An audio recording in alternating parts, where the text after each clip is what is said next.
नमस्कार, मैं हूं राज माहौर। आप देख रहे हैं द डायलॉग। आज मैं आप सभी के सामने लेकर आया हूं डॉक्टर योगेंद्र जी द्वारा लिखा हुआ एक आर्टिकल। हार जीत हो गई, गुलाल भी उड़ा लिया, पटाखे भी फोड़ लिए, अब आगे क्या हो? क्या शिक्षा इसी तरह आम जनता के हाथों से फिसलती जाए, या चिकित्सा में लूटपाट मची रहे, या देश में बड़ी आबादी को ठीक से खाना भी ना मिले, या यह है कि सरकार के खिलाफ बोल दें तो आप आतंकवादी या अरबन नक्सल बन जाएं, या फिर चुनाव के समय जो वादे किए गए थे उन्हें पूरा करवाया जाए। आखिर हो क्या? ईवीएम का हैक हो या ना हो, सरकार तो बन ही जाएगी, क्योंकि कहते तो हैं कि लोकतंत्र में लोक राजा होता है, लेकिन सच नहीं है।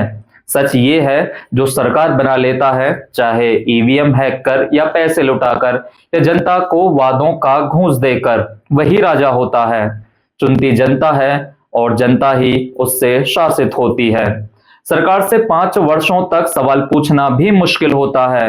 मंत्री, संतरी या सांसद, विधायक से कभी कभार भेंट होती है, वरना वे गायब ही रहते हैं। पहले विधायक घर घर घूमते थे, लेकिन अब तो वे दिन गए। पहले हजार बाजार से भी चुनाव जीता जाता था, अब करोड़ों का चक्कर है। साइकिल और खटारा गाड़ी नेताओं के पास होती थी, लेकिन अब तो मुखिया भी स्कॉर्पियो के नीचे नहीं उतरता। वैसे अब भी अपवाद हैं, पर ये अब प्राय लुप्त प्राणी हो गए हैं। ईवीएम से चुनाव रोका जाना चाहिए। जहां इसका जन्म हुआ, वहां भी संदेह के घेरे में है। अमेरिका, जर्मनी, जापान, अनेक देशों में इस पर रोक है। जिस दिन संदेह हुआ, उसी दिन रोक लगा दी गई। हम डिबेट करते रहते हैं, मुखिया, पार्षद आदि के चुनाव मतपत्र पर ही होते हैं, तो फिर विधानसभा या लोकसभा का चुनाव क्यों नहीं? दुर्भाग्य का पहलू एक और है, जिसमें चुनाव आयुक्त तटस्थ नहीं दिखते। एक चुनाव में प्रधानमंत्री के हेलीकॉप्टर की जांच एक आईएएस अधिकारी ने कर ली थी, उसे सस्पेंड कर दिया गया। क्यों?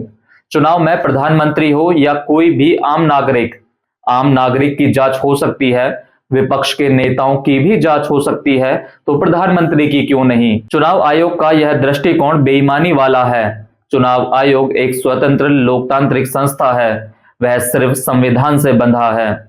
नेताओं की कुर्सी की नाप के अनुसार वह फैसला नहीं ले सकता। अगर चुनाव की आचार संहिता यह कहती है कि नफरत भरे बयान नहीं दे सकते, किसी जाति या संप्रदाय के खिलाफ बयान नहीं दे सकते, तो फिर चुनाव में इसका पालन क्यों नहीं होता है?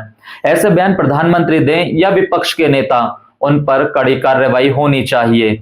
मगर ऐसे मामलों में चुनाव आयोग मूक बना रहता है। वह एक अदद नोटिस भी नहीं देता। वह अपनी ही चमड़ी बचाने में लगा रहता है। ना उसमें हिम्मत है, ना न्याय दृष्टिकोण।